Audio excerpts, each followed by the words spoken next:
burdens and griefs to bear. What a privilege to carry everything to God in prayer. Oh, what peace we often forfeit. Oh, what needless pain we bear. All because we do not carry everything to God in prayer. Oh, have we trials and temptations? Is there trouble anywhere? We should never be discouraged. Take it to the Lord in prayer. Can we find a friend so faithful, who will all our sorrow share? Jesus knows our every weakness. Take it to the Lord in prayer. என்னை விட்டுக் கொடுக்காதவர், என்னை நடத்துகின்றவர், என்னை பாதுகாப்பவர், என் நேசர் நீரே. என்னை விட்டுக் கொடுக்காதவர், என்னை நடத்துகின்றவர், என்னை பாதுகாப்பவர், என் நேசர் நீரே. நான் வழி மாறும் போது என் பாதை காட்டினீர், என்னால் முடியாத போது என்னை தூக்கி நடத்தினீர்.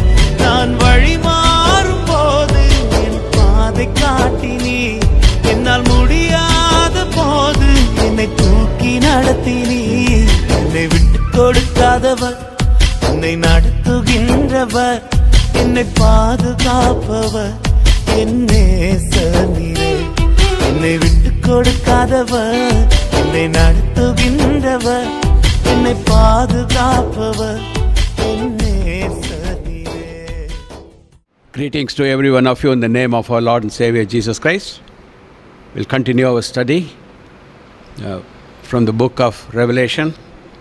Just before that, may we ask the Lord to bless the meditation of His word to our hearts.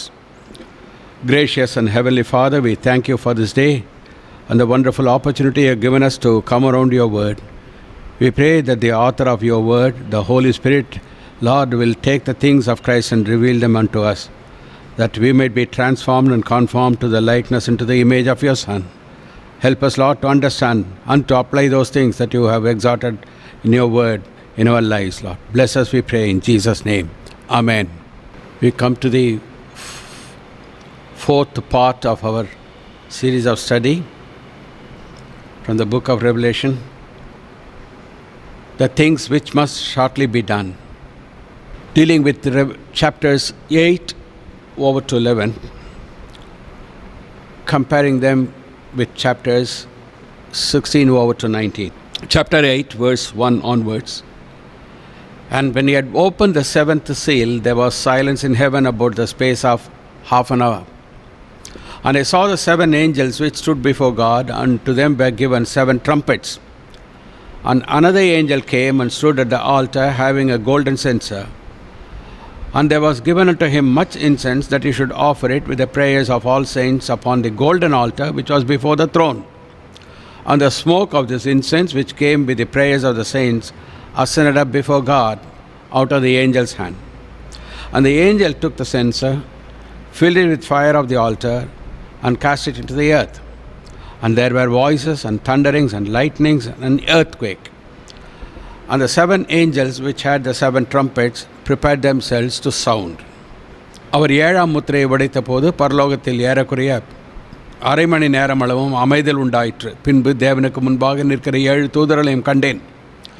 அவர்களுக்கு 7 எக்காளங்கள் கொடுக்கப்பட்டது. வேறொரு தூதனும் வந்து தூபம் காட்டும் பொற்கலசத்தை பிடித்து பலிபீடத்தின் படியிலே நின்றான். சிங்காசனத்துக்கு முன்பாக இருந்த பொற்பீடத்தின் மேல் சகல பரிசுத்தவான்களுடைய ஜெபங்களோடும் செலுத்தும்படி மிகுந்த தூப வர்க்கம் அவனுக்கு கொடுக்கப்பட்டது. அப்படியே பரிசுத்தவான்களுடைய ஜெபங்களோடும் செலுத்தப்பட்ட தூப வர்க்கத்தின் புகையானது தூதனுடைய கையிலிருந்து தேவனுக்கு முன்பாக எழும்பிற்று. பின்பு அந்த தூதன் தூப கலசத்தை எடுத்து அதை பலிபீடத்தின் நெருப்பினால் நிரப்பி பூமியிலே கொட்டினான். உடனே சத்தங்களும் இடிமுழக்கங்களும் மின்னல்களும் பூமி அதிர்ச்சியும் உண்டாயின. அப்பொழுது 7 எக்காலங்களுடைய 7 தூதர்கள் எக்காலம் ஊதுகிறதற்கு தங்களை ஆயத்தப்படுத்தினார்கள். Plagues are not new. In the Bible, plagues are mentioned more than 70 times. First of all, we read about the first plague in Genesis 12:17, when God plagued the house of Pharaoh because he had taken Sarah, Abraham's wife. And then we also read in the book of Exodus during the time of Moses about the 10 plagues that the Lord brought upon Egypt. வாதைகள் என்பது வேதத்தில் புதிதல்ல. 70 முறைக்கு மேலாக வாதங்களை குறித்து வேதாகமத்தில் சொல்லப்பட்டிருக்கிறது. முதலாவது வாதை ஆதியாகமம் 12வது அதிகாரத்தில் வாசிக்கிறோம். எகிப்தில் பார்வோன் ஆபிராம் மனைவியாகிய சாராளை எடுத்துக்கொண்டபடினால் தேவன் அவர்களை வாதித்தார் என்று பார்க்கிறோம். அடுத்ததாக மோசேயின் நாட்களிலே எகிப்திலே பார்வோன் மேலே 10 வாதைகளை ஆண்டவர் உண்டு பண்ணினார் என்பதையும் வாசிக்கிறோம். In the book of Revelation, God has said that a long series of plagues, one after the other, so many plagues will come upon the earth in the last days as an act of divine judgment. In Revelation, the plagues are symbolized as seals, trumpets, and bowls. வெளிப்படுத்தல் புஸ்தகத்தில் கடைசி நாட்களிலே இந்த பலவிதமான வாதைகளை பூமியின் மேல் கொண்டு வருவதாக ஆண்டவர் விவரித்திருக்கிறார். அவைகள் தேவனுடைய நியாய தீர்ப்புகள் என்றும் பார்க்கிறோம். அவைகள் எக்காலங்கள் மூலமாக, கலசங்கள் மூலமாக, முத்திரைகள் என்று சொல்லி அவ்வண்ணமாக சித்தரிக்கப்பட்டிருக்கிறது, வர்ணிக்கப்பட்டிருக்கிறது. When we come to 8th chapter, the 7th seal was broken, and then 7 angels prepared themselves with 7 trumpets to blow. 8வது அதிகாரத்துக்கு வரும்பொழுது 7 தூதர்கள் 7 எக்காலங்களை ஊதும்படியாக ஆயத்தமாகிறார்கள் என்று பார்க்கிறோம். The trumpet call is a declaration of war. We have seen earlier that how the Lord told Moses to prepare 2 silver trumpets for the calling of the assembly and for the declaration of war. Right. So it's very clear that trumpet in the scripture speaks about declaration of war. And the vial judgments that we read later in the book of Revelation from 16th onwards, they speak of the wrath of God. The word of God is very clear. The vials, when the vials are poured out, the wrath of God is poured out there. எக்காலங்கள் ஊதுவது என்பது ஏற்கனவே நம்ம பார்த்தது போல அது யுத்தத்திற்கு ஆயத்தமாகிறதை, அவருடைய ஜனங்களை கூட்டி சேர்க்கிறதை காண்பிக்கிறது. அதுபோல் இந்த கலசங்கள் ஊற்றப்படுகிறது என்று சொல்வது தேவனுடைய கோபாக்கினை நியாய தீர்ப்பிலே ஊற்றப்படுகிறதை காண்பிக்கிறோம். In other words, the book of Revelation reveals the last kingdom of the world upon this earth, and how God declares war upon the kingdoms of the world and then establishes the kingdom of God upon this earth.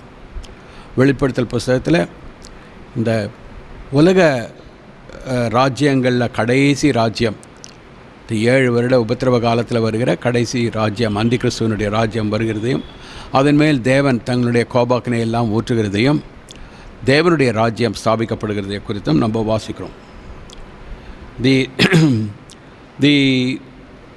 From chapter 8 over to 19, I would say the same thing is presented in 2 different views or 2 different angles. Why 2 different views? 2 விதமான கோணங்களிலிருந்து அதே காரியத்தை கலசங்கள் மூலமாகவும் எக்காலங்கள் மூலமாகவும் வெளிப்படுத்தப்பட்டிருக்கிறது என்று பார்க்கிறோம். எதற்காக 2 என்று பார்க்கும் பொழுது, in the world as God says, there are 3 groups of people. One, the believers in Christ, which is the church of Jesus Christ. They are special. They are chosen people, chosen in Christ before the foundation of the world. Right. The rest of the people, unbelievers, they are divided into two groups. It's very clear from Paul's letter to Corinthians, 1 Corinthians chapter 10, verse 32. Paul says, give none offense, neither to the Jews, nor to the Gentiles, nor to the church of God. 1 கொரிந்தியர் 10:33 பார்க்கும்பொழுது, நீங்கள் யூதருக்கும் கிரேக்கருக்கும் தேவனுடைய சபைக்கும் இடரலற்றவர்களாயிருங்கள் என்று பவுல் கொரிந்தியருக்கு எழுதுகிறார். அங்கு 3 வகையான கூட்டத்தினரையும் பார்க்கிறோம். தேவனுடைய சபை, உலக தோற்றத்துக்கு முன்பதாகவே முன்குறிக்கப்பட்டு தேவனால் தெரிந்து கொள்ளப்பட்டு அழைக்கப்பட்டவர்கள் சபையினர். மீதி இருக்கிற அவிசுவாசிகள் கூட்டங்கள் 2 வகை. ஒன்று யூதர், மூன்றாவது கிரேக்கர். ஆக இவ்வண்ணமாக தேவன் இந்த பூமியில் இருக்கிறவர்களை வகை வகையாக பார்க்கிறார். God sees the people upon this earth in these 3 categories. The believers in Jesus Christ, the unbelievers consisting of 2 groups, one Jewish and then the Gentiles. That's why Matthew presents the gospel to the Jews and Luke presents the gospel to the Gentiles. Paul says in Romans, I am not ashamed of the gospel of Christ, the power of God to salvation to everyone that believes, to the Jew first and also to the Gentile. கிறிஸ்துவின் சுசேஷத்தை குறித்து நான் வெட்கப்படேன், முன்பு யூதரிலும் பின்பு கிரேக்கரிலும் விசுவாசிக்கிறவனுக்கு அது ரட்சிப்பு உண்டாவதற்கு பலனாயிருக்கிறது என்று 2 வகையை குறித்து பவுல் சொல்கிறார். So what God is going to do in that 7-year period after the rapture of the church, the things that are going to take place upon this earth, things which shall be hereafter, they are God is showing this picture from different angles. One, chapter 8 to 11 from the Jewish angle, and then chapter 16 onwards to 19 from the Gentile angle, or what's happening in the whole world, right? So 2 views are mentioned here. So we have seen the 7th seal. When it is opened, the 7 angels come with the 7 angels are given, and then 7 trumpets there. Revelation 8:2, I saw 7 angels stand before God, and 7 trumpets were given to them. So 8 to 11, Jewish angle. 12 to 19, the Gentile angle. The trumpets blow. When it is blown, it's God's declaration of war, brings judgment. And the vials, they are the wrath of God poured out in judgment upon the world of the ungodly and unrighteous. First, the Jewish angle, Jerusalem is mentioned there, and the temple is mentioned there. The 2 witnesses are mentioned there. The persecution of the witnesses are mentioned there. And then the same group, we read about 144,000 Jews also.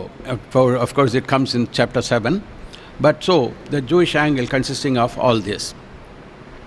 8 to 11 வரைக்கும் இருக்கிற அதிகாரங்களில் யூத கோணத்திலிருந்து நாம் சித்தரிக்கப்பட்டிருக்கிறதை பார்க்கிறோம்.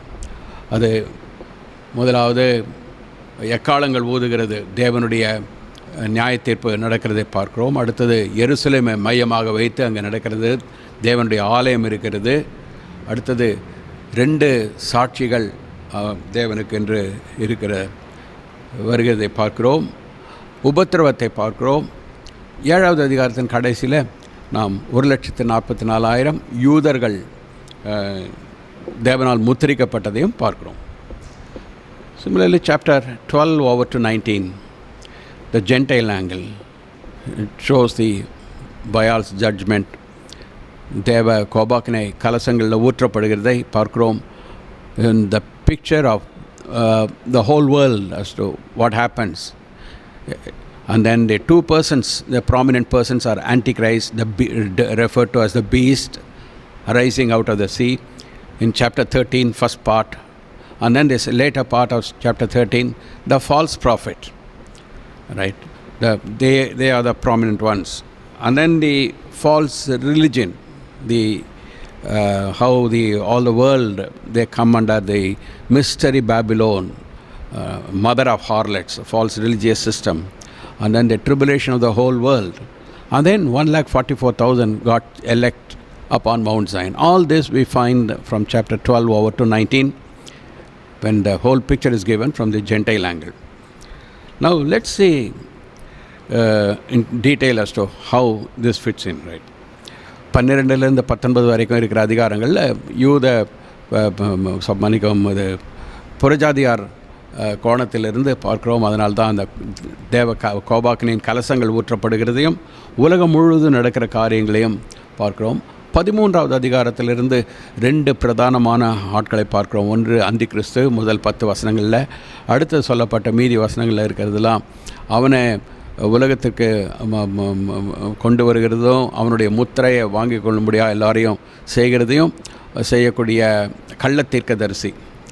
அடுத்தது மகாவேசி Babylon என்று சொல்லப்படுகிற அந்த பொய்யான மார்க்கத்தையும் இதையும் பார்க்கிறோம். மதங்கள் எல்லாம் ஒன்றாக சேர்ந்து எப்படி கடைசியில் அழிவுக்கு வருகிறது என்பதை பார்க்கிறோம். உபத்திரவ காலங்கள் எப்படி உபத்திரவம் வருகிறது, தேவனுடைய கலசங்கள் போற்றப்படுகிறதுனால என்னென்ன நடக்கிறது என்பதையும் பார்க்கிறோம். அதுக்கு மேலாக 1,44,000 பேர் சீயோன் மலையில் ஆட்டுக்குட்டியானவரோடு இருக்கிற அதையும் இந்த பகுதியில் பார்க்கிறோம். எல்லா தேசத்திலிருந்தும் கூட்டப்பட்டது. So the 144,000 in chapter 7, the Jews, and then 144,000 on Mount Zion, all the Gentiles chosen in Christ. The 7 angels with the 7 plagues we find in Revelation 15, the first 8 verses, and the 7 bowls of God's wrath, 16, 1 to 21. Let's see how in this, the studying the prophetical book of Revelation, one thing is very important as students. It's not something that we want to give an interpretation. It is all there in the word itself as to what it is. So we need to dig deep into God's word. We should not go into speculation about it. That's very important, right? The Holy Spirit will help us to understand the meaning, and it's all very clearly given there. Only thing is we have to spend time to analyze that. இந்த வெளிப்படுத்தல் புஸ்தகத்தை வாசிக்கும்பொழுது எத்தனையோ காரியங்களை நாம யூகித்து கொள்ளலாம். யூகித்து கொள்ளுகிறதுனால நமக்கு உபயோகம் இல்லை. ஆனால் அங்கே கொடுக்கப்பட்ட வார்த்தைகளிலேயே அது என்னென்ன என்று நிறைய விளக்கமாக இருக்கிறது. For example, when we come to the trumpets and vials, we find great amount of similarity. It looks as though the trumpet judgment and the vial judgments are one and the same, shown from 2 different angles. And what I said just now, from the Jewish angle and from the Gentile angle, it fits in, corroborates perfectly. We will see that in all the 7 trumpets and the 7 vials of God's judgment.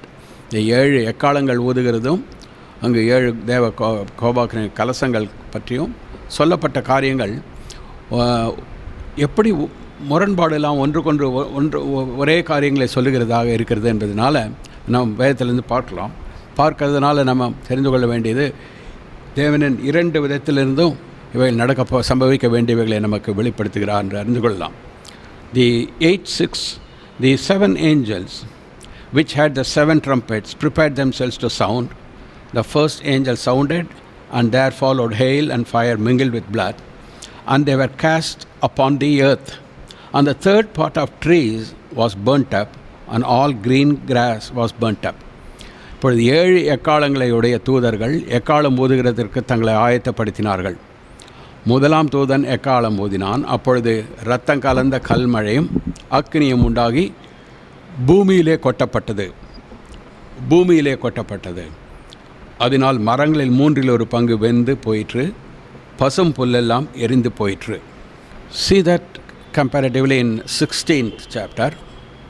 And I heard a great voice out of the temple saying to the 7 angels, Go your ways and pour out the vials of wrath of God upon the earth. And the first went and poured out his vial upon the earth. And there fell a noisome and grievous sore upon the men which had the mark of the beast, and upon them which worshipped his image. இதிலிருந்து உண்டான ஒரு பெரும் சத்தம், அந்த 7 தூதர்களுடைய நீங்கள் போய் தேவனுடைய கோப கலசங்களை பூமியின் மேல் ஊற்றுங்கள் என்று சொல்ல கேட்டேன். முதலாம் தூதன் போய் தன் கலசத்தில் உள்ளதை பூமியின் மேல் ஊற்றினான். உடனே மிருகத்தின் முத்திரையை தரித்தவர்களும் அதன் சொரூபத்தை வணங்குகிறவர்களுமாகிய மனுஷர்களுக்கு பொல்லாத கொடிய புண்ணுண்டாயிற்று. So we find the first trumpet as soon as it sound, the angel, there comes hail and fire mingled with blood, and it was cast upon the earth, and because of that a severe damage, third part of the trees, everything was burnt up. Earth was the target of the fire and blood being poured out.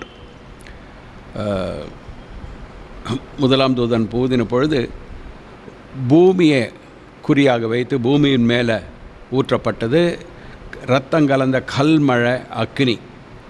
அது பூமி மேலே தேவனுடைய கோபாக்னியாக ஊற்றப்பட்டதை பார்க்கிறோம். Same way in 16th chapter also, when the first vial was poured out, vial of wrath of God,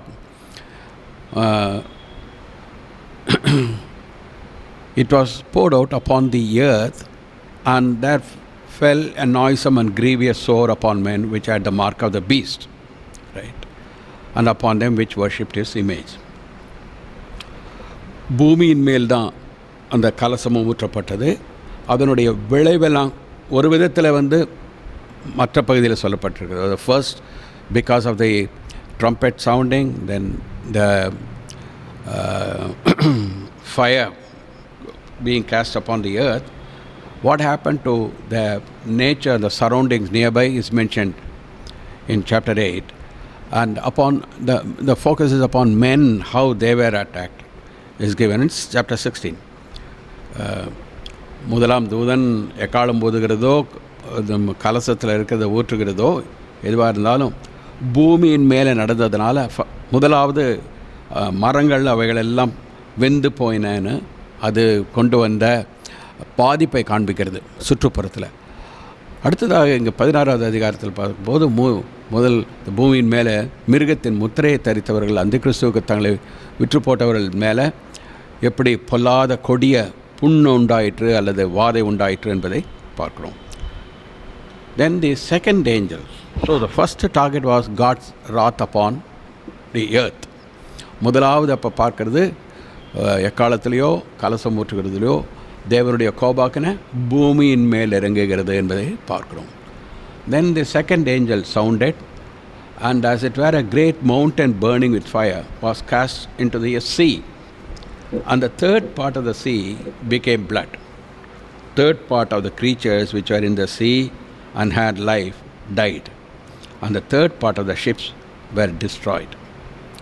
இரண்டாம் தூதன் எக்காலம் ஊதினான். அப்பொழுது அக்கினியால் எரிகிற பெரிய மலை போன்றதொன்று சமுத்திரத்திலே போடப்பட்டது. அதனால் சமுத்திரத்தில் 1/3 இரத்தமாயிற்று. சமுத்திரத்தில் உள்ள ஜீவனுள்ள சிருஷ்டிகளில் 1/3 செத்து போயிற்று. கப்பல்களில் 1/3 சேதமாயிற்று. And the second angel, that is the vial, poured out his vial upon the sea, and it became as the blood of a dead man, and every living soul died in the sea. 16வது அதிகாரம் 3வது வசனம். இரண்டாம் தூதன் தன் கலசத்தில் உள்ளதை சமுத்திரத்திலே ஊற்றினான். உடனே அது செத்தவனுடைய இரத்தம் போலாயிற்று. சமுத்திரத்தில் உள்ள பிராணிகள் யாவும் மாண்டு போயின. See, the first trumpet and the first vial judgment was upon the earth. What damage, what effect it had upon the earth is given. The second trumpet is, the target is the sea. இரண்டாம் தூதன் ஊக்கினது போது அக்கினி போல எரிகிற மலை போன்றதுன்னு சமுத்திரத்தில் போடப்பட்டது. முதல்ல பூமி, அடுத்தது சமுத்திரம். தூதன் கலசத்தில் உள்ளதை ஊற்றினது சமுத்திரத்தில் ஊற்றினான். We find the similarity there very without any doubt. Because of that, சமுத்திரத்தில் 1/3 இரத்தமாயிற்று. சமுத்திரத்தில் ஊற்றினால் உடனே அது செத்தவனுடைய இரத்தம் போல் ஆயிற்று. சமுத்திரத்தில் உள்ள பிராணிகள் யாவும் மாண்டு போயின. So the second judgment comes upon the sea. All that's there in the sea becomes blood. In other words, dead. Right? Death comes upon that. Then the third angel sounded. There fell a great star from heaven, burning as it were a lamp and it fell upon the third part of the rivers. The second was the sea. The third, the target is the rivers, the fountain of waters, and upon the fountains of waters. And the name of the star is called wormwood. And the third part of the waters became wormwood. Many men died of the waters because they were made bitter. Similarly, in the 16th chapter, third angel poured out his vial upon the rivers and fountains of waters. See exactly what's given in the trumpet and the vial. They are one and the same. And they became blood. Right. And I heard an angel of the water say, Thou art righteous, O Lord, which art and was and shall be, because thou hast judged thus. For they have shed the blood of saints and prophets. Thou hast given them blood to drink, for they are worthy. And I heard another out of the altar say, Even so, Lord God Almighty, true and righteous are thy judgments. மூன்றாம் தூதன் எக்காலம் ஓதினான். அப்பொழுது ஒரு பெரிய நட்சத்திரம் தீவெட்டியைப் போல எரிந்து வானத்திலிருந்து விழுந்தது. அது ஆறுகளில் மூன்றில் ஒரு பங்கின் மேலும் நீரூற்றுகளின் மேலும் விழுந்தது. அந்த நட்சத்திரத்துக்கு எட்டி என்று பெயர். அதனால் தண்ணீரில் மூன்றில் ஒரு பங்கு எட்டியைப் போல் கசப்பாயிற்று. இப்படி கசப்பான தண்ணீரினால் மனுஷரில் அநேகர் செத்தார்கள். மூன்றாம் தூதன் தன் கலசத்தில் உள்ளதை ஆறுகளிலும் நீரூற்றுகளிலும் ஊற்றினான். உடனே அவைகள் இரத்தமாயின. அப்பொழுது தண்ணீர்களின் தூதன், இருக்கிறவரும் இருந்தவரும் பரிசுத்தருமாகிய தேவரீர் இப்படி நியாயம் தீர்க்க நீதியுள்ளவராயிருக்கிறீர். அவர்கள் பரிசுத்தவான்களுடைய இரத்தத்தையும் தீர்க்கதரிசிகளுடைய இரத்தத்தையும் சிந்தினபடியினால் இரத்தத்தையே அவர்களுக்கு குடிக்க கொடுத்தீர். அதற்கு பாத்திரராயிருக்கிறார்கள் என்று சொல்ல கேட்டேன்.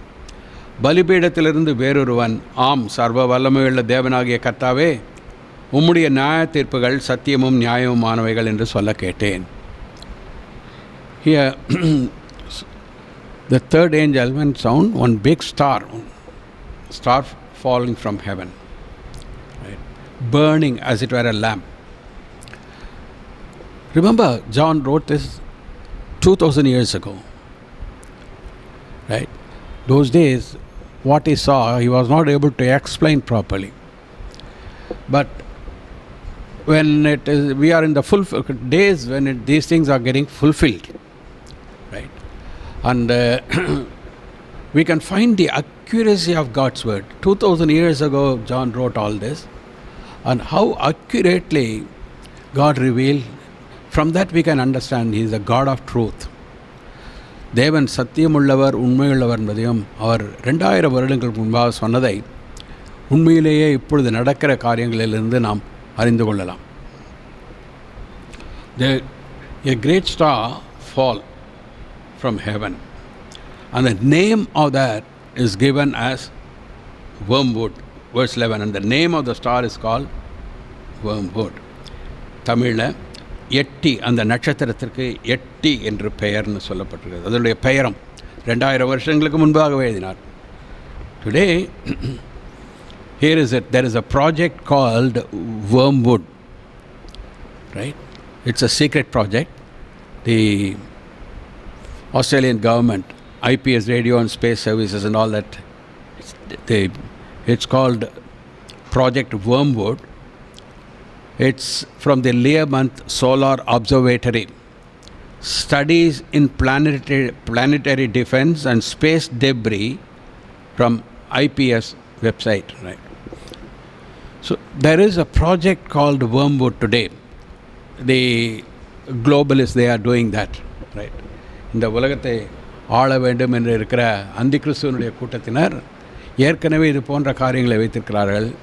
ஒரு எட்டி என்ற பெயர் என்று 2000 வருஷத்துக்கு முன்பு யோவானுக்கு வெளிப்படுத்தப்பட்டது. இப்பொழுது கடைசி நாட்களில் நடக்க போகிறது. இது மாதிரி ஏற்கனவே ஒரு காரியம் இருக்கிறதுனால அதிலிருந்து நாம் தேவன் நடக்கப் போகிறது எப்படி நடந்தே தீரும் என்பதை அறிந்து கொள்ளலாம். So from this we can understand what he said 2000 years ago. He has given the name also. It's called the wormwood. and there's some satellite, there's something up there, and what they are up to, only God knows. But that's going to collapse and that's going to fall. And that's kind of a nuclear fallout is going to take place. That's going to fall upon the rivers and the fountains of waters, which is used for drinking purposes of mankind. And that's going to be, so the source of water is going to be poisoned, and many, many thousands of people are going to die. And that is the third, the judgment that God brings upon this earth. How accurately it is given there in both in the trumpet sound as well as in the vial judgment. You see here, a star fell from heaven upon the third part of the rivers and the fountains of waters. The third angel poured out his vial upon the rivers and fountains of waters, and it became blood. Right? And heaven is rejoicing because God is the God of judgment and truth and righteousness. So he has repaid those people what they had sowed. Right? Evil, the wicked proceedeth out of the wicked, said David. So all these plans and the schemes and all that, and Project Wormwood and all that, is to bring evil upon mankind, and so God is repaying them with evil. Right? The மூன்றாவது தூதன் எக்காலம் ஊதும் பொழுது அங்கு வானத்திலிருந்து விழுகிற நட்சத்திரம் எட்டி, what is the meaning? தமிழில் வந்து எட்டினா எல்லாருக்கும் தெரியும், எட்டிக்காய்னு சொல்லுவோம். எட்டிக்காய் கசக்கிறது போல் அந்த எட்டிக்காய்ன்றது வந்து கசப்புக்கு அதுக்கு ஓமையாக வேறு எதுவும் கிடையாது, அப்படி அதுக்கு நிகராக வேறு எதுவும் கிடையாது. It speaks of the bitterness, right? It speaks of poison, right? So God is given that name also very, very clearly, wormwood, and it poisons the entire water, the source of livelihood. It's there on the source itself, and so the rivers are all polluted, and the water becomes completely contaminated. இந்த எட்டி என்று சொல்லக்கூடியது அப்பேற்பட்ட கசப்புன்னு சொல்லும்பொழுது அது வந்து விஷத்தன்மையை காண்பிக்கிறது. அந்த வானத்திலிருந்து அந்த வேர்ம்வுட் என்று சொல்லக்கூடிய சேட்டலைட்ஸ் விழும்பொழுது அந்த தண்ணீர், குடிக்க வேண்டிய தண்ணீர் எல்லாம் எப்படி அது வந்து அணுசக்தி வாய்ந்ததாகவோ ஏதோ இருக்கிறதுனால அது விஷமாக மாறுகிறது. அதனால் நிறைய மனிதர்கள் மரித்து போகிறார்கள் என்பதையும் பார்க்கிறோம். So accurately God has said 2000 years ago. This is what makes it very thrilling to study the book of Revelation. What he has said those days, people who were there in the previous generations wouldn't have understood the exact meaning and wouldn't have had a clear understanding of the word of God. But we, being just in the minute when we are going to enter into this when the world is going to enter into the tribulation period, we are able to exactly know the accuracy of God's word. கடந்த வருடங்களில் முன்பு இருந்த அவர்கள்லாம் வந்து இந்த தேவனுடைய வார்த்தையை வெளிப்படுத்தல வந்து சரியாக புரிந்து கொள்ளாமல் இருந்திருக்கலாம். ஆனால் இப்பொழுது கடைசி நேரத்தில் இவைகள்லாம் நிகழக்கூடிய காலத்தில் இருக்கிறதுனால நாம் இவைகளில் இருக்கிற அவ்வளோ துல்லியமாக தேவன் சொன்ன காரியத்தில் நாம் அறிந்து கொள்ள முடிகிறது. அதிலிருந்து தேவனுடைய வார்த்தையினுடைய மகத்துவத்தை அறிந்து கொள்ளலாம், எவ்வளோ சத்தியமாக இருக்கிறது என்பதை புரிந்து கொள்ளலாம். Planetary defense is defined as that activity concerned with protecting the earth and its inhabitants from destruction due to impact by a large piece of space debris such as an asteroid or comet. இந்த எட்டி அல்லது the project Wormwood is something they have set up in the skies as if they are going to protect. They are the destroyers of the earth, but as if they are going to protect the earth from the space debris, from all the other comets and other stones that are rolling in the sky. Every now and then we hear in the newspapers nowadays that asteroid is going to hit the earth and all that, all humbug and lies, and that's that kind of thing. To protect the earth from such debris, space debris, this is the planetary defense project, it seems, right? The wormwood so very clearly as to what's going to happen. Maybe that will collapse and that will fall upon the rivers and the fountains of waters. Right? Anyway, God's word stands forever. That cannot lie has spoken here. பொய்யுரையாத தேவன் சொல்லியிருக்கிறதுனால இப்பேற்பட்ட காரியங்கள்லாம் தேவன் 2000 வருடத்துக்கு முன்பாகவே சொல்லியிருக்கிறார். நடக்கிற காலத்தில் இருக்கிறோம். அது உண்மை என்று அறிந்திருக்கிறோம். Then we come to the fourth angel, the fourth trumpet. The fourth angel sounded. Third part of the sun was smitten, the third part of the moon, third part of the stars. So as the third part of them was darkened, and the day shone not for the third part of it, and the night likewise. And I beheld and heard an angel flying through the midst of heaven, saying with a loud voice, Woe, woe, woe to the inhabitants of the earth, by reason of the other voices of the trumpet of the three angels which are yet to sound. Then, in comparison, see the fourth angel pouring out his vial upon the sun. 16:8. The fourth angel poured out his vial upon the sun, and power was given unto him to scorch men with fire. And men were scorched with great heat, and blasphemed the name of God, which had power over these plagues. And they repented not to give him glory. நான்காம் தூதன் எக்காலம் ஊதினான். அப்பொழுது சூரியனில் 1/3 சந்திரனில் 1/3 நட்சத்திரங்களில் 1/3 சேதப்பட்டது. அவற்றில் 1/3 இருளடைந்தது. பகலிலும் 1/3 பிரகாசம் இல்லாமற் போயிற்று. இரவிலும் அப்படியே ஆயிற்று. பின்பு ஒரு தூதன் வானத்தின் மத்தியிலே பறந்து வர கண்டேன். அவன் மகா சத்தமிட்டு, இனி எக்காலம் ஊதப் போகிற மற்ற 3 தூதருடைய எக்கால சத்தங்களினால் பூமியில் குடிகிறவர்களுக்கு ஐயோ ஐயோ ஐயோ ஆபத்து வரும் என்று சொல்ல கேட்டேன். 4ஆம் தூதன் தன் கலசத்தில் உள்ளதை சூரியன் மேல் ஊற்றினான். அப்பொழுது தீயினால் மனுஷரை தகிக்கும்படி அதற்கு அதிகாரம் கொடுக்கப்பட்டது. அப்பொழுது மனுஷர்கள் மிகுந்த உஷ்ணத்தினால் தகிக்கப்பட்டு இந்த வாதைகளை செய்ய அதிகாரமுள்ள தேவனுடைய நாமத்தை தூஷித்தார்களே அல்லாமல் அவரை மகிமைப்படுத்த மனம் திரும்பவில்லை. These trumpets and the vials, judgments of God, they are righteous judgments. The angels say that. And then how God is judging the world of the ungodly. There is no repentance at all. That's what is very disheartening. Right? இந்த எக்காலத்து ஊதுகிறதோ அல்லது கலசத்தில் உள்ளதை ஊற்றுகிறதோ, இந்த தேவனுடைய நியாய தீர்ப்புகள் பூமியின் மேல் இருக்கிற தேவனை விசுவாசிக்காத அவிசுவாசிகள் மேலே நடக்கிற காரியங்கள் இருக்கிறது. ஆனால் அதன் மூலமாக அவர்கள் அப்பொழுதும் அவர்களுடைய மனம் கடினப்படுகிறதே தவிர தேவனை அறியவோ அவரிடத்தில் மனம் திரும்பவோ அதற்கு ஏற்ற மனதில்லை என்பதை, மனம் கடினப்பட்டு போகிறது என்பதை பார்க்கிறோம். The fourth angel, when the trumpet sounded, the sun was the target there. The sun, so the sun,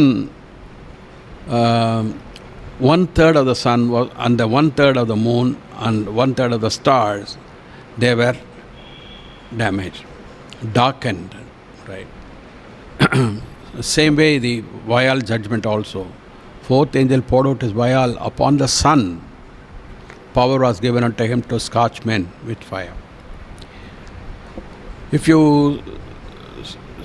see the newspapers today, these days, there's so much of research and so much of things that are going on in the outer space conducted by various agencies, various governments. The head of all that is NASA, and how they often they give out news about the sun flares and how the sun is affected and so many things. These are all, if you study that carefully in comparison with what is given here in the book of Revelation, so we can know that what is going to come is certain. The fourth angel, the target is the sun, and because of that, there's not only the darkness, there's darkness of the night and day, 1/3, then the enormous amount of heat is released. So the people upon this earth, they were scorched with fires, with fervent heat. And with all that, no repentance. The நான்காவது தூதன் எக்காலம் ஊதுவதோ அல்லது கலசத்தை ஊதுவதோ இரண்டும் ஒரே காரியத்தில் நடக்கிறது. சூரியன் மேலே அதனால் சூரியன் பாதிக்கப்படுகிறது, சந்திரனும் பாதிக்கப்படுகிறது, இரவில் நட்சத்திரங்களும் பாதிக்கப்படுகிறது, 1/3 வெளிச்சம் இல்லாமல் போகிறது, மனிதர்கள் பாதிக்கப்படுகிறார்கள் என்று பார்க்கிறோம். So the fourth trumpet as well as the vial, the target is the sun. Right. Then we come to the fifth angel, 9th chapter, verse 1. The fifth angel sounded, and I saw a star fall from heaven unto the earth. Unto him was given the key of the bottomless pit.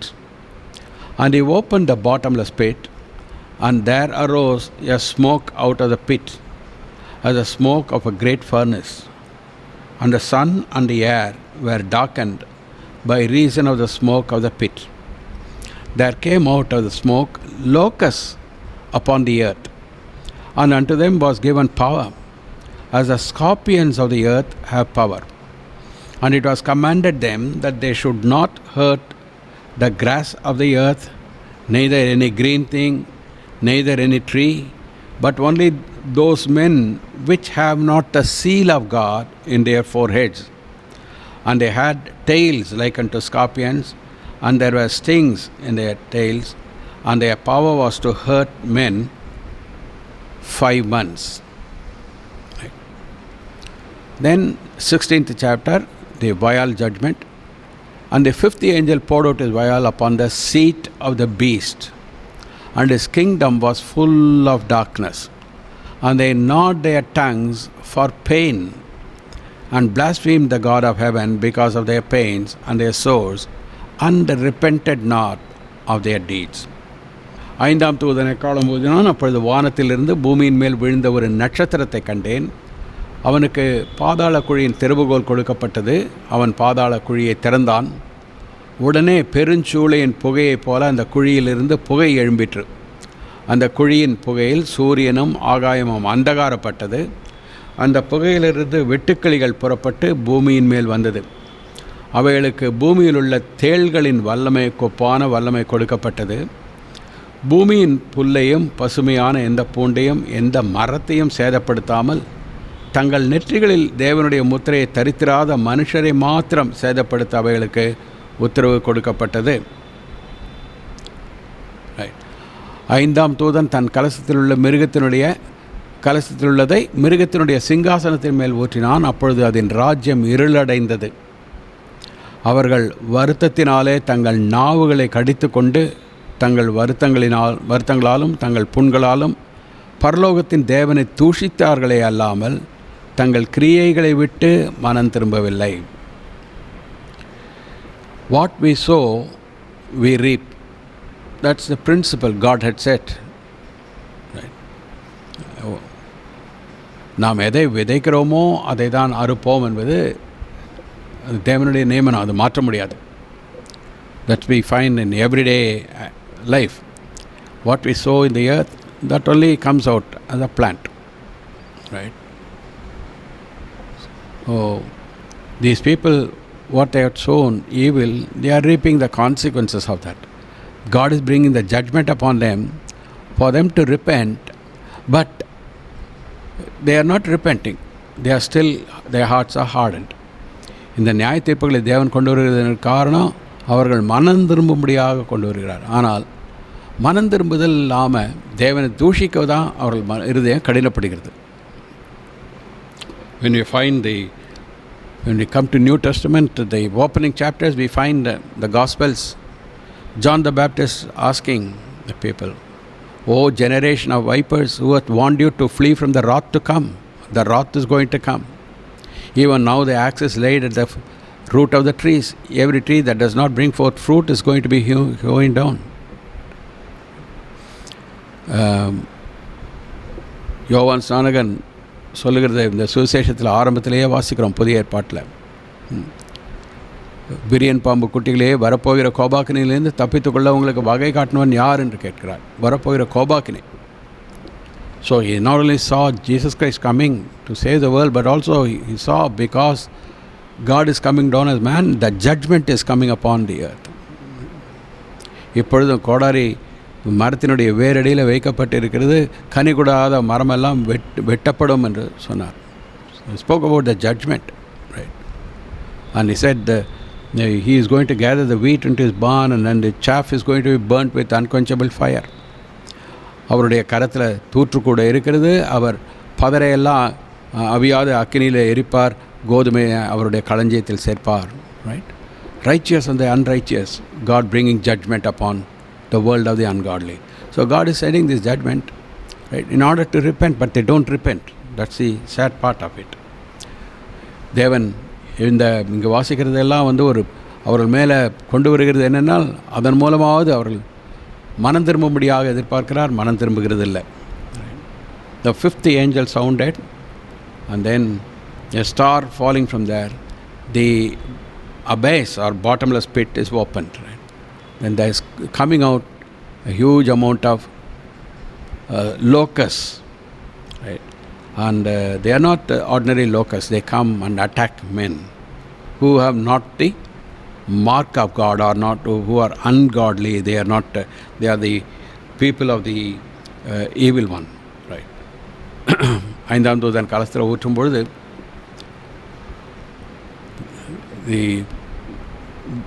he poured the vial upon the seat of the beast, and his kingdom was full of darkness. The beast himself is the head of the final kingdom, or the satanic person.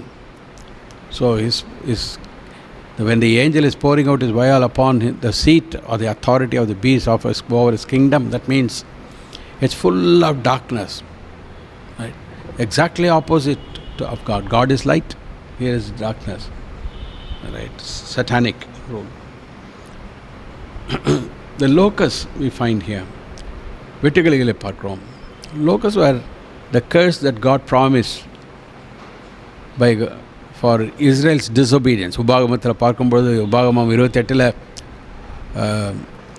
ஆசீர்வதிப்பேன்னு சொல்கிறதெல்லாம் 12-14 வசனத்தில் இருக்கும். அதுக்கு பிறகு வருகிறதெல்லாம் அவர்கள் கீழ்ப்படியாமல் போகிறதுனால விளைவு அல்லது சாபத்தை குறித்து ஆண்டவர் சொல்கிறார். அந்த சாபத்தை சொல்லும்பொழுது, அவர்கள் கீழ்ப்படியாமல் போகிறதுனால வெட்டுக்கிளிகளை அனுப்புவேன், அவைகள் உங்களுடையவைகளெல்லாம் பட்சித்து போடும் என்று ஆண்டவர் சொல்கிறார். So here the locust coming in Revelation, that is a symbol of God's destruction coming because the people's disobedience and unrepentance. With the abyss open and the smoke rising, locusts coming from the smoke. இங்கே பாதாளம் திறக்கப்படுகிறது. வானத்திலிருந்து தூதன் இறங்கி வருகிறான், பாதாளத்துக்குரிய திறவுகோலை திறக்கிறதுனால then the locusts are coming. These are not ordinary locusts. இங்கே வெட்டுக்கிளிகள்னு சொல்லிக்கிறதுனால வெட்டுக்கிளி இல்லை.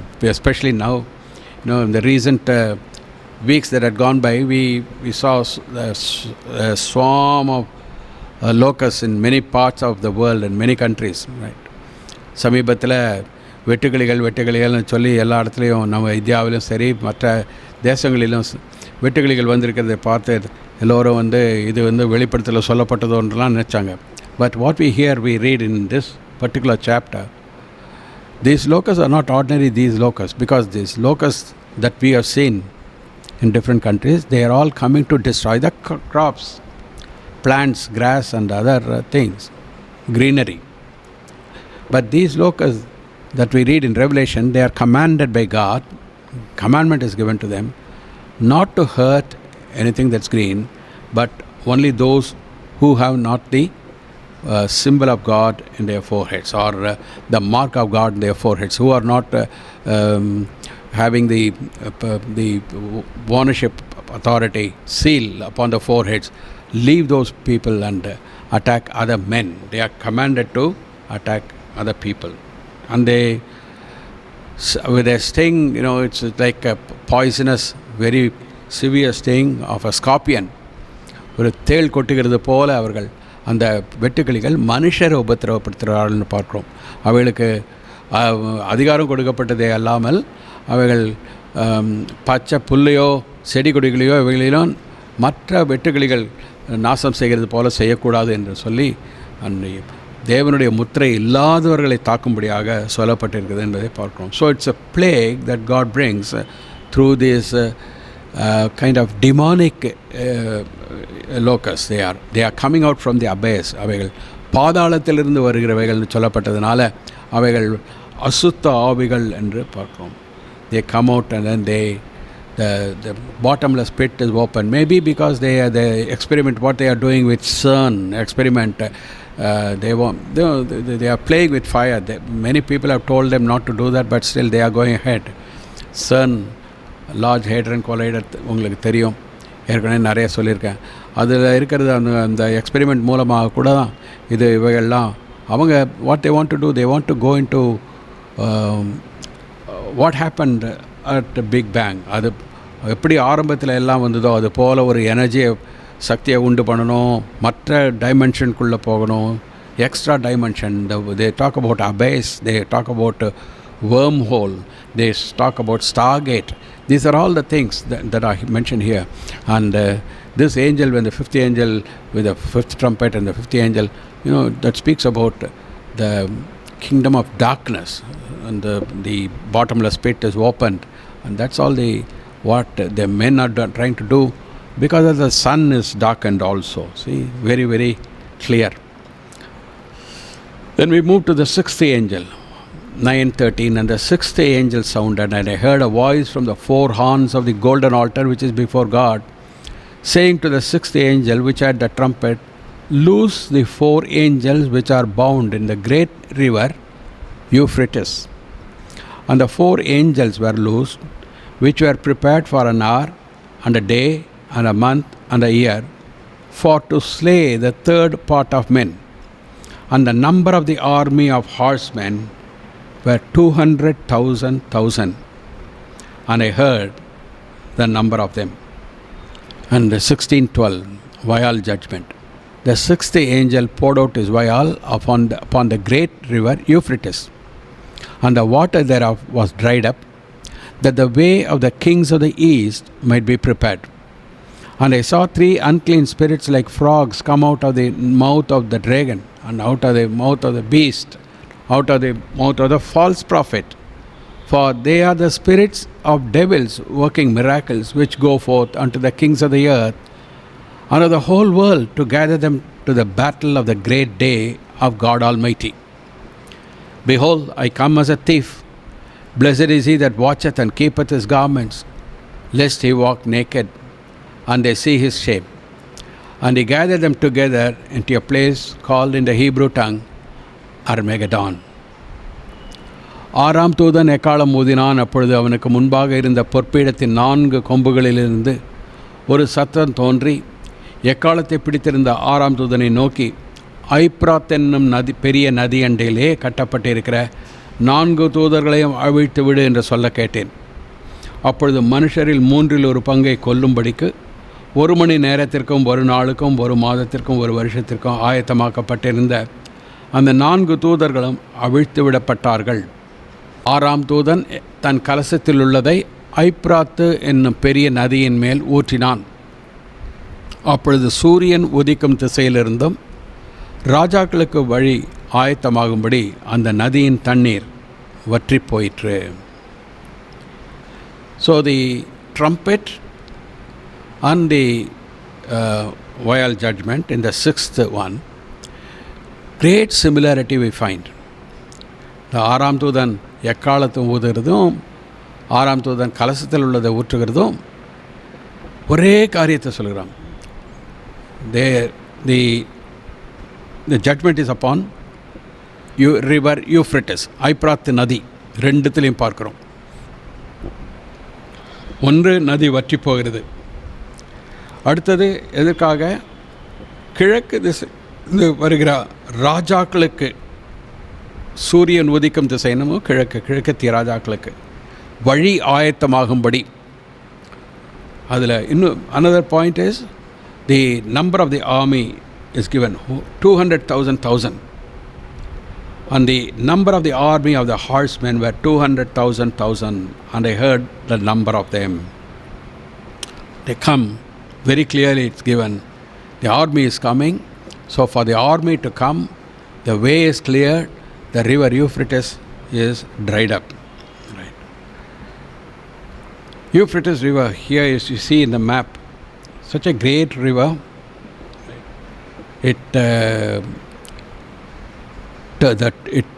flows from Turkey, right? It has the tributary Tigris River, and it comes to Syria and then to Iraq and all that. Vast area it covers, thousands of miles it comes, and we read about the Euphrates River in many places. Babylon is in that the region of Iraq, and all that comes into the near Kuwait. It joins the sea. Right. ஆறாம் தூதன் தன் கலசத்தில் உள்ளதை ஐப்ராத்து என்னும் பெரிய நதியின் மேல் ஊற்றினான். அப்பொழுது சூரியன் உதிக்கும் திசையிலிருந்தும் ராஜாக்களுக்கு வழி ஆயத்தமாகும்படி அந்த நதியின் தண்ணீர் வற்றி போயிற்று.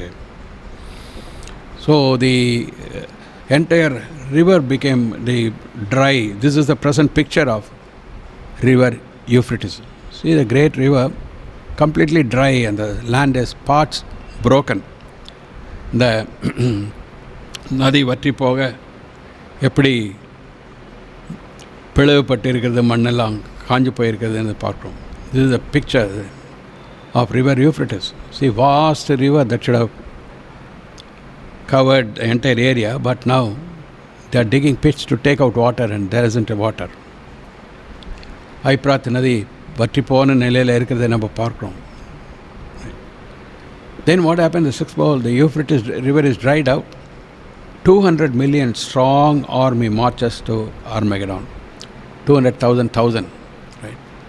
200 million, அதாவது 20 கோடின்னு நம்முடைய பாஷையில் சொல்லலாம். ரைட். அவ்வளோ பெரிய ஒரு ஆர்மி. எங்கள் கிழக்கத்திய ராஜாக்கள், the kings of the east. Who are the kings of the east?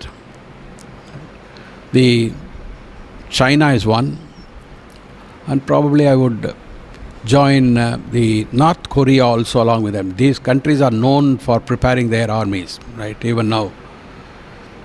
Vada Korea, China. Third, I may say, maybe the Japanese also will join, right? These are the kings of the East, right? Right. But definitely China and North Korea, they put together, they already have 200 million army. And we know about China now, their initiative, Belt and Road Initiative and all that they are doing, and that is provoking so many countries, right? சீனா ஏற்கனவே செய்கிற காரியங்கள்லாம், right, east China C பிடிக்குது, அங்கே இந்தியாவுக்குள்ளே வர பார்க்குறது, ஸ்ரீலங்காக்குள்ளே போகிறது, எல்லாத்தையும் சுற்றி வளைக்க பார்க்குறது, இதெல்லாம் அவளுடைய இராணுவம், இதெல்லாம் பார்க்குறோம். அதே மாதிரி வடகொரியாவும் யாருக்கும் அடங்காமல் அவங்க செய்கிறதெல்லாம் பார்க்குறோம். So very soon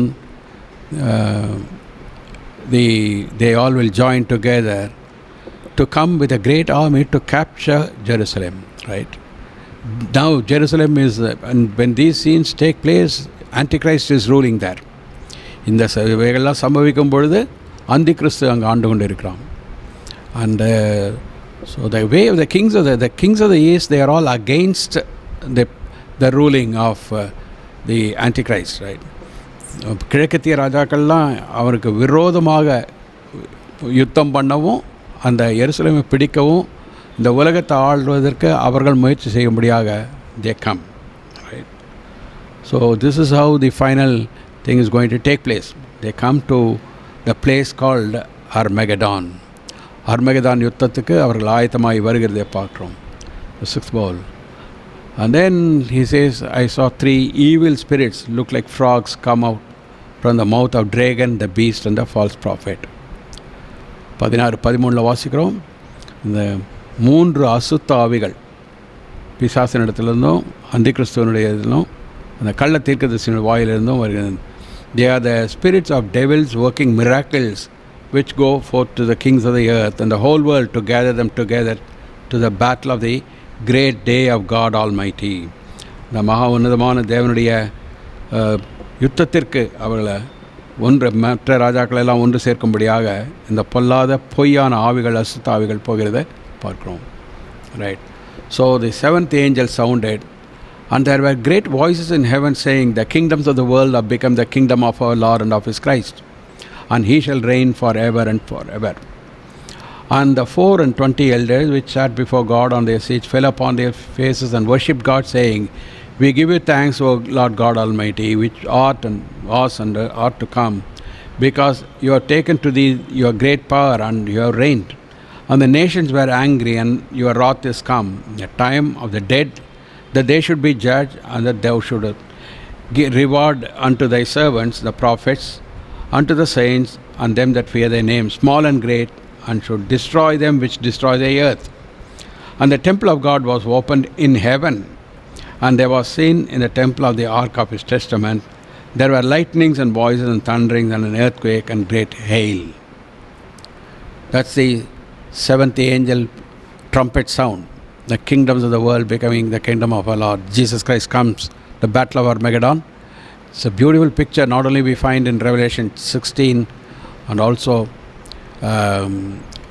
but also Jesus mentioned the Son of Man will come in the glory of his Father with the mighty angels, right? So, beautiful picture is given in Zechariah also. His feet will touch upon Mount of Olives. And then the very Mount of Olives will cleave into two. There will be a great valley, right? And this is how he will come, to be admired by all the people of the world, to be every eye shall see him, they also who pierce him. He will come to defend his people, defend his land, and to set up his kingdom. And that will be the battle of Armageddon, the final scene. It is described here in 16:17 also. Seventh angel poured out his vial into the air. There came, this is now into the air, right?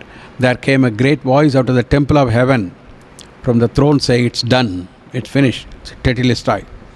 There were voices and thunders, lightnings. There was a great earthquake, such as was not since men were upon the earth, so mighty an earthquake and so great.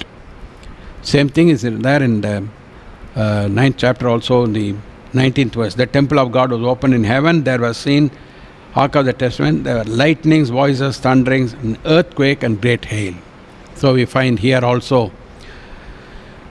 lightnings, and there was a great earthquake, right? Verse 19, the great city was divided into 3 parts. The cities of the nations fell. Great Babylon came in remembrance before God, to give unto her the cup of the wine of the fierceness of his wrath. Every island fled away, and the mountains were not found. ஏழாம் தூதன் எக்காலம் போதினான். அப்பொழுது உலகத்தின் ராஜ்யங்கள் நம்முடைய கர்த்தருக்கும் அவருடைய கிறிஸ்துவுக்கும் உரிய ராஜ்யங்களாயின. அவர் சதாகாலங்களில் ராஜ்யபாரம் பண்ணுவார் என்னும் கம்பீர சத்தங்கள் வானத்தில் உண்டாயின. அப்பொழுது தேவனுக்கு முன்பாக தங்கள் சிங்காசனங்கள் மேல் உட்கார்ந்திருந்த 24 மூப்பர்களும் முகங்குப்புற விழுந்து, இருக்கிறவரும் இருந்தவரும் சர்வரும் வருகிறவருமாகிய சர்வ வல்லமுள்ள கர்த்தராகிய தேவனே, உம்மை ஸ்தோத்திரிக்கிறோம். தேவரீர் உமது மகா வல்லமையை கொண்டு ராஜ்யபாரம் பண்ணுகிறீர். ஜாதிகள் கோபித்தார்கள், அப்பொழுது உம்முடைய கோபம் மூண்டது. மரித்தோர் நியாயத்தீர்ப்படைகிறதுக்கும் தீர்க்கதரிசிகளாகிய உம்முடைய ஊழியக்காரருக்கும் பரிசுத்தவான்களுக்கும் உமது நாமத்தின் மேல் பயபக்தியாக இருக்கிற சிறியோர் பெரியோருக்கும் பலனளிக்கிறதற்கும் பூமியை கெடுத்தவர்களை கெடுக்கிறதற்கும் காலம் வந்தது என்று சொல்லி தேவனை தொழுது கொண்டார்கள். அப்பொழுது பரலோகத்தில் தேவனுடைய ஆலயம் திறக்கப்பட்டது. அவருடைய ஆலயத்திலே அவருடைய உடன்படிக்கையின் பெட்டி காணப்பட்டது. அப்பொழுது மின்னல்களும் சத்தங்களும் இடிமுழக்கங்களும் பூமி எதிர்ச்சியும் பெருங்கல் மழையும் உண்டாயின. சேம் திங் 16 அப்பொழுது எபிரேய பாஷையிலே அர்மகதான் எனப்பட்ட இடத்திலே அவர்களை கூட்டி சேர்த்தான். 7ஆம் தூதன் தன் கலசத்தில் உள்ளதை ஆகாயத்தில் ஊற்றினான். அப்பொழுது பரலோகத்தின் ஆலயத்தில் உள்ள சிங்காசனத்திலிருந்து ஆயிற்று என்று சொல்லிய பெருஞ்சத்தம் பிறந்தது. சத்தங்களும் இடிமுழக்கங்களும் மின்னல்களும் உண்டாயின. பூமி மிகவும் அதிர்ந்தது. பூமியில் மேல் மனுஷர்கள் உண்டான நாள் முதற்கொண்டு அப்படிப்பட்ட பெரிய அதிர்ச்சி உண்டானதில்லை. அப்பொழுது மகா நகரம் 3 பங்காக பிரிக்கப்பட்டது. புறஜாதிகளுடைய பட்டணங்கள் விழுந்தன. மகா பாபிலோனுக்கு தேவனுடைய உக்கிரமான கோபாக்கினியாக மதுவுள்ள பாத்திரத்தை கொடுக்கும்படி அது அவருக்கு முன்பாக நினைப்பூட்டப்பட்டது. தீவுகள் யாவும் அகன்று போயின. பர்வதங்கள் காணப்படாமற் போயின. தாளந்து நிறையான பெரிய கல்மழையும் வானத்திலிருந்து மனுஷர் மேல் விழுந்தது. அந்த கல் மழையினால் உண்டான வாதை நிமித்தம் மனுஷர்கள் தேவனை தூஷித்தார்கள். அந்த வாதை மகா கொடியதாக இருந்தது. So we find the seventh trumpet. It's very clear the kingdoms of the world are destroyed and the kingdom of God is established. Same thing when the seventh angel pours out his vial upon the air, then it's done, was a great voice. Like Jesus cried on the cross, it's finished. இயேசு சிலுவையில் எல்லாம் முடிந்தது என்று சொன்னது இப்பொழுது அதே வார்த்தை ஆயிற்று, இட்ஸ் டன் என்று பெரும் சத்தம் பிறந்தது. ஸோ ஏழாவது தூதன் கலசத்தில் உள்ளது ஆகாயத்தில் ஊற்றினான் என்று சொல்லி the battle of Armageddon takes place, right? So then all the kingdoms of the world are destroyed, the cities of the nations fell. So it's not only going to be in battle of Armageddon, that particular spot. Of course, that's a place where the Lord is going to come to destroy the enemies of God.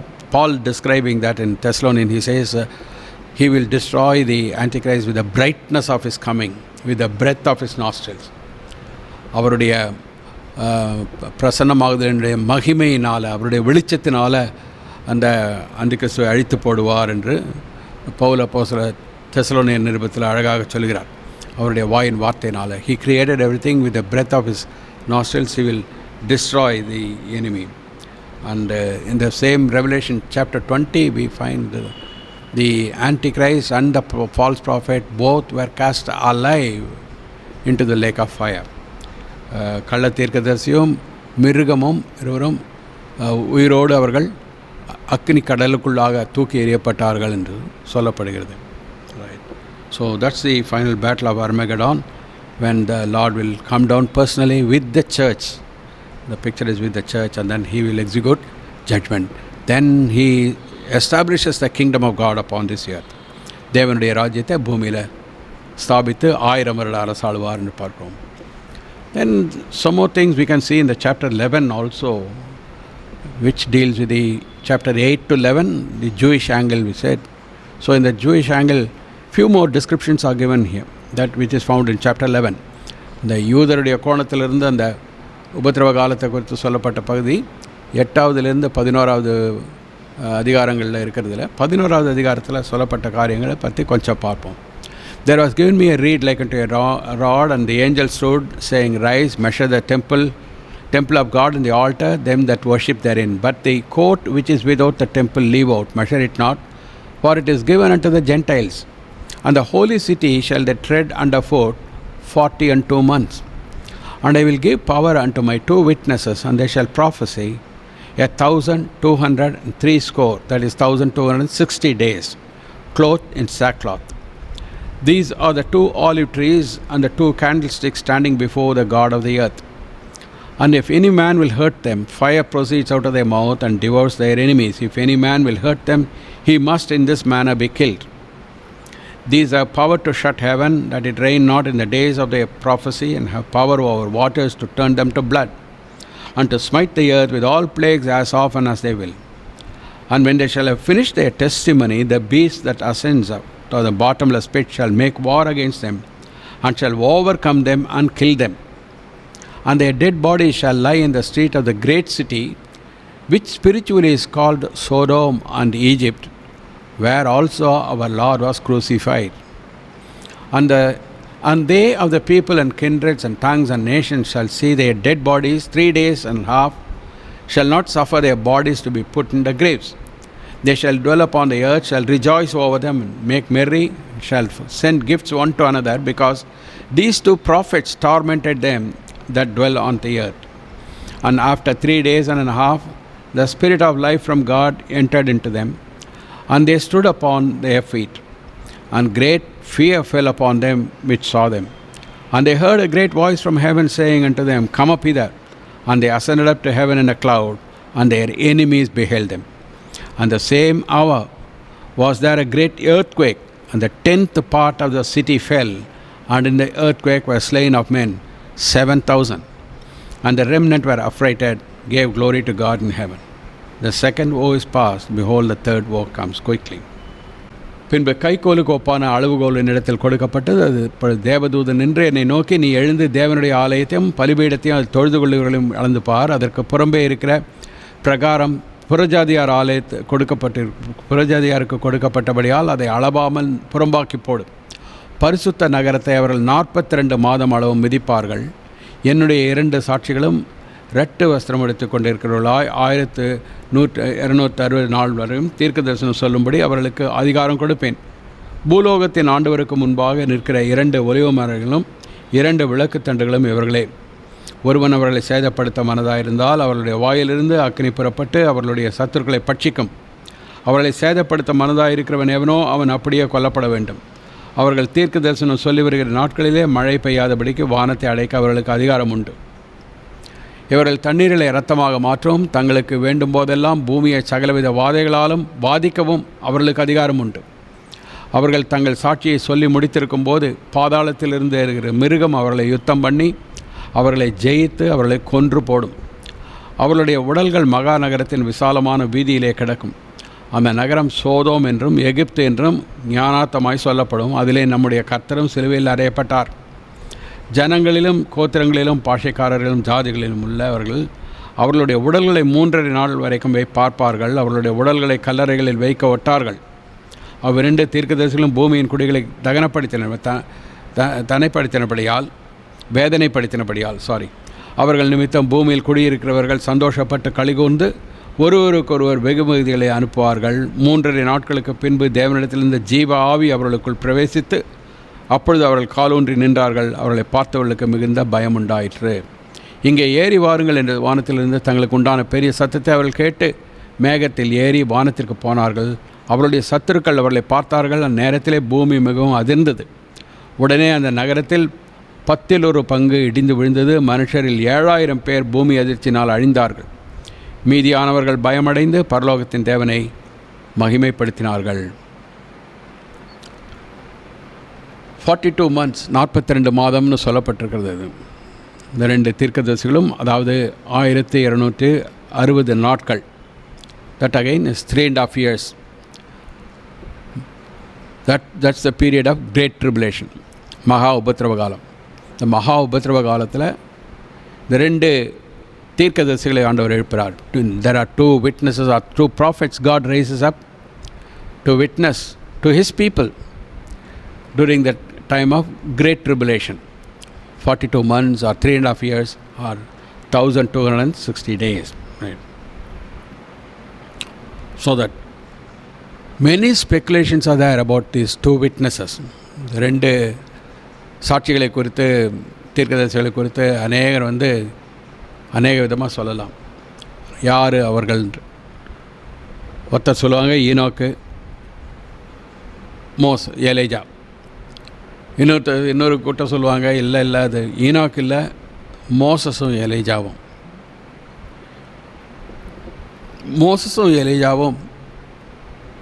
Moses and Elijah, they appeared with the Lord on the Mount of Transfiguration. Right? So they will say these 2 must only come during the time of tribulation.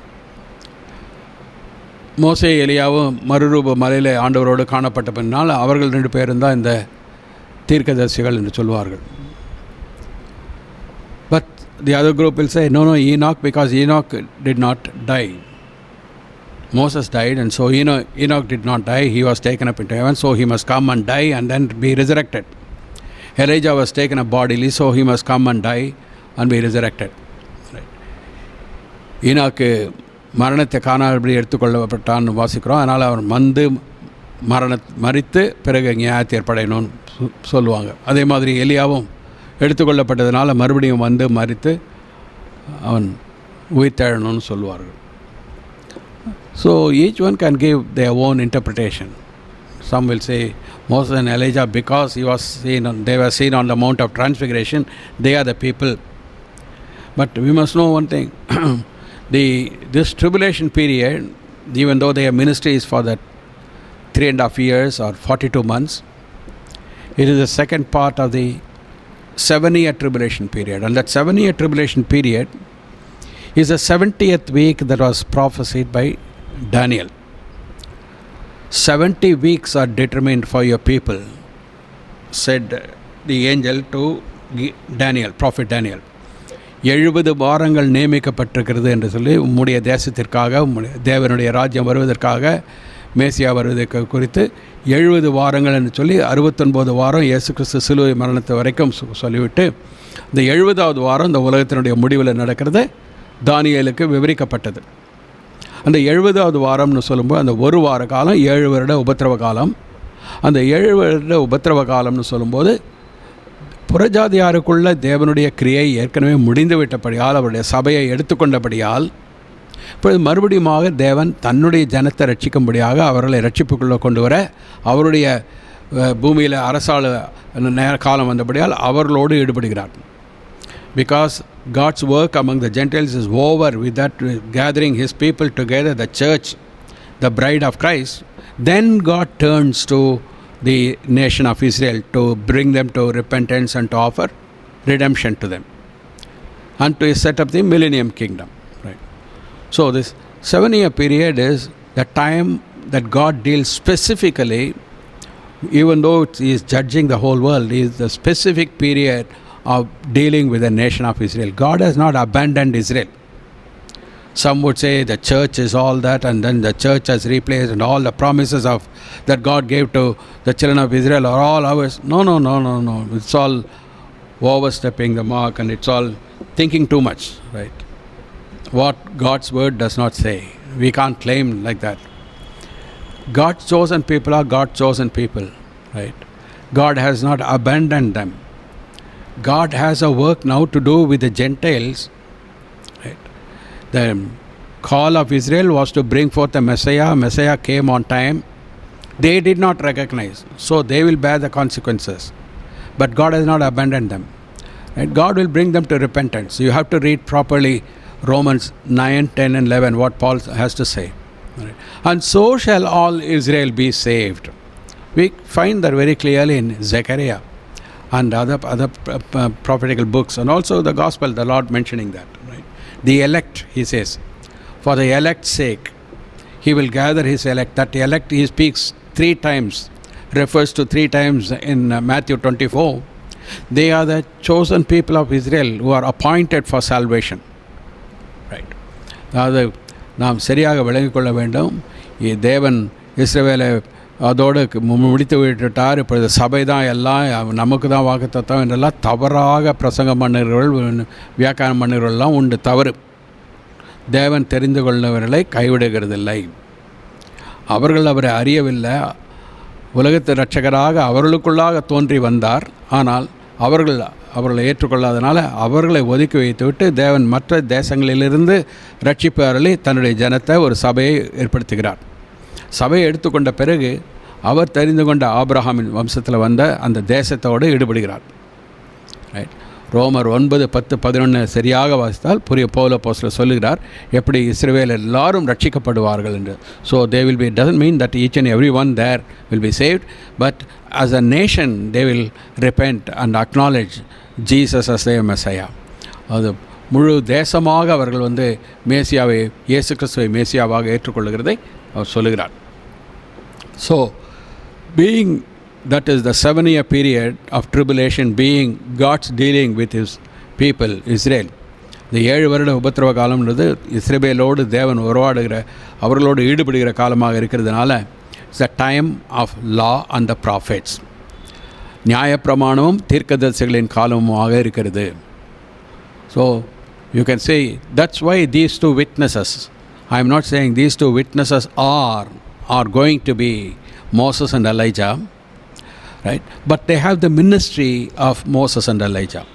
இந்த 2 தீர்க்கதரிசிகளும் 2 சாட்சிகளும் அவர்கள் மோசேயும் எலியாவும் என்று நான் சொல்லவில்லை. Right. ஆனால் இது இஸ்ரவேலினுடைய காலமாக இருக்கிறபடியால் நியாயப்பிரமாணமும் மற்றும் தீர்க்கதரிசிகளும் அவர்களுடைய காலமாக இருக்கிறபடியால் அது மோசே, எலியா இவர்களுடைய ஊழியத்தை பெற்றவர்களாக இந்த 2 சாட்சிகளும் இருப்பார்கள் என்று சொல்கிறேன். The ministry, you can find that in the word of God, right? Jesus said in Matthew 17, right? When the disciples are asking, why should before Messiah comes, the Elijah must come? You know, that's the last prophecy of Malachi. The Old Testament closes that prophecy. Behold, I send my messenger. I send my messenger before your face. Before Christ comes, I am sending the messenger. He will turn the heart of the fathers to the children, and then the children to the fathers. Right? வரப்போகிற மேசியாவுக்கு முன்னோடியாக அனுப்ப போகிற எலியாவை குறித்து மல்கியா சொல்லப்பட்டிருக்கிறது. That is a sign. And Elijah of the John the Baptist came exactly like that, to introduce to before as a forerunner for Messiah. மேசியாவுக்கு முன்னோடியாக யோவான் ஸ்நானகன் வந்தார். So Jesus referring, he said, Jesus answered, said to them, Elias, that is Elijah, truly shall first come and restore all things. But I say to you, Elijah is come already. They have not known him, but have done unto him whatsoever they listed. Likewise also shall they do unto the Son of Man. Right? இயேசு அவர்களுக்கு பிரதியுத்தரமாக, எலியா முந்தி வந்து எல்லாவற்றையும் சீர்படுத்துவது மெய்தான், ஆனாலும் எலியா வந்தாயிற்றே என்று உங்களுக்கு சொல்லுகிறேன். அவனை அறியாமல் தங்கள் இஷ்டப்படி அவனுக்கு செய்தார்கள். இவ்விதமாய் மனுஷகுமாரனும் அவர்களால் பாடுபடுவார் என்றார். Elijah is already come, Jesus says. And who is that Elijah? He is referring to John the Baptist, right? So in other words, it was not Elijah who went up into heaven that's come down, but the same Elijah's prophetical ministry to bring the sinning Israel back to God. That was Elijah's ministry, to witness there. He says, they have killed all your prophets and I am the only one remaining for you. I am witnessing for you. Right? That's how he lamented before God. தேவனுக்கு முன்பாக அவன் புலம்பினதெல்லாம், அவர்களெல்லாம் உம்முடைய ஆலயங்களெல்லாம் உம்முடைய கற்பனைகளெல்லாம் விட்டுட்டார்கள், விக்கிரகத்துக்குள்ளே போயிட்டார்கள், நான் அவர்கள் தான் உமக்காக நிற்கிறேன் என்று சொல்லி கர்த்தருக்காக நின்றவன். Right? So the same way to turn the people back to God as Elijah did, John the Baptist was sent for that, to draw the attention of people. Look, the Messiah is coming, the judgment is coming, the judge is coming, he is offering salvation now. After that comes judgment, right? So it was not the same person, but it was a man with a ministry. அதே நபர் அல்ல, ஆனால் அதே ஊழியத்தை கொண்ட மனுஷன். Same way, I believe that two prophets will also be two different people, but having the same ministry of Moses and Elijah. Right? Anyway, who are these two will be known very, very shortly, but the church of God, we all be there up in heaven, and we will look down to earth to know who they are. The two witnesses. Because they, in order to show the power of God, they shut the heavens, and then there's no rain and all that. So the people don't like him, like them. And so the beast, the Antichrist, comes and then persecutes, and then during the time of Great Tribulation, these two are martyred, they are killed. Very clearly, the Antichrist will kill these two prophets, great prophets, right? And the world rejoices, the nation rejoices for that. And then they don't allow even the bodies to be put in the grave for 3.5 days. 3 நாட்கள் அந்த அவர்களுடைய சடலங்களை கூட புதைக்க விடாமல் படிக்க அவர்கள் மகிழ்கிறார்கள். ஏனென்றால் அநேக வாதைகளினால் வானத்தை அடைத்து அவர்களுக்கு உபத்திரவம் பண்ணதுனால இவர்கள் செத்து போனதில், இந்த அந்திகிறிஸ்து இவர்களை மேற்கொண்டதில் மகிழ்ச்சி அடைகிறார்கள் இந்த உலகத்தின் ஜனங்கள், பாவிகள். And after 3.5 days, the Spirit of God comes and then they rise up again. The resurrection, God proves in that time, in the midst of that resurrection, the Antichrist, right? He is the God of resurrection. These two prophets are raised before all the people, witnessing, and then they ascend up to heaven. அப்படியே வானத்தில் ஏறி போகிறதையும் பார்க்கிறார்கள். The same hour, there was a great earthquake, and consequently 7,000 people died. தேவனுடைய கோபாக்கினையை ஊற்றப்படுகிறதை பார்க்கிறோம்.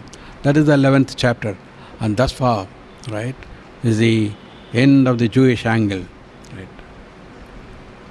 So these two witnesses going up bodily, having been resurrected, is the third in the order of resurrection. உயிர்த்தெழுதலின் வரிசையில் இந்த 2 தீர்க்கதரிசிகளும் சரீரத்தோடு எழுந்து போகிறது. 3வது வரிசை, first Resurrection is the Lord Jesus Christ. I am the resurrection and the life. He died, buried, and the third day he rose. The second is the church. The Lord himself shall descend, and the dead in Christ shall rise, and we who are alive shall be changed at twinkling of an eye. We shall be taken up to be with the Lord forever. ரெண்டாவது உயிர்த்தெழுதலினுடைய வரிசை, மரித்தோர் கர்த்தர் ஆரவாரத்தோடு பிரதான தூதனுடைய கால சத்தத்தோடு இறங்கி வரும்பொழுது மரித்தோர், கிறிஸ்துவுக்குள் மரித்தோர் முதலாவது எழுந்திருக்க, உயிரோடு இருக்கிற நாம் மறுரூபமாகி அவரை மத்திய ஆகாயத்தில் சந்திக்கிறது ரெண்டாவது. மூன்றாவது வரிசை, these two witnesses during the tribulation period rising and going to heaven. மூன்றாவதாக இந்த ரெண்டு இரத்த சாட்சிகளாக மரிக்கிற இந்த யூத உயிர்த்தெழுதல். And then comes afterwards the different order of resurrections, right? Praise God for this God's truth, right? Then தேவனுடைய வசனத்துக்காக ஸ்தோத்திரம். This is the book of Revelation is such a wonderful book, and this carries a special blessing. And the beginning itself, the Lord says, blessed is he that reads and they that hear the words of this prophecy. So you are all blessed, and keeping those things which are written therein, for the time is at hand, right? இந்த தீர்க்க தரிசன வசனங்களை வாசிக்கிறவனும் கேட்கிறவர்களும், நீங்கள் கேட்குறீங்க எவ்வளவு பாக்கியவான்களாக இருக்கிறீர்கள். எழுதியிருக்கிறவர்களை கை கொள்ளுகிறவர்களும் பாக்கியவான்கள். காலம் சமீபமாயிருக்கிறது. The Lord is coming very, very soon. Right? Behold, I come quickly. Blessed is he that keeps the sayings of the prophecy of this book. சீக்கிரமாய் வருகிறேன். இந்த புஸ்தகத்தில் உள்ள தீர்க்க தரிசன வசனங்களை கை கொள்ளுகிறவன் பாக்கியவான் என்றார். Praise God. We say, Amen, even so come Lord Jesus. Amen. கர்த்தராக இயேசுவே வாரும் என்று சொல்கிறோம். Lord, we thank you for your grace. Thank you for your condescension. Thank you, Lord, for saving us through your grace. Nothing else would ever have saved us, but we thank you for your matchless grace. Not only grace has saved us, grace every day, every hour, Lord, you give to grow more and more, to have that unshakable faith in you, and Lord, and thereby by your Spirit to be transformed unto your likeness and image. We want to thank you for your work that you are doing in our lives by the Holy Ghost. We pray, Lord, that you will keep us till that perfect hour and day when we will hear the trumpet sound and we shall meet you in the mid-air. We ask your blessing upon that which you have heard and the things that are coming upon this earth. Make us effective witnesses. Help us, Lord, to utilize the time profitable for our soul, because nothing else matters, Lord, in this world. Lord, particularly now, no gold or no silver, no money, but Lord, only the salvation of our souls. Help us, Lord, we pray, to be sanctified, to be ready for the Lord's coming. Bless us, we pray, in Jesus' precious and lovely name. Amen. என் ஆத்மாவே கர்த்தரை ஸ்தோத்ரி, என் முழுவதுமே அவருடைய பரிசுநாமத்தை ஸ்தோத்ரி. என் ஆத்மாவே கர்த்தரை ஸ்தோத்ரி, அவர் செய்த சகல உபகாரங்களையும் மறவாதே. Amen. Now may the grace, mercy and peace from God the Father, the Son and the Holy Ghost rest and remain with us now and forevermore. Amen. God bless you all.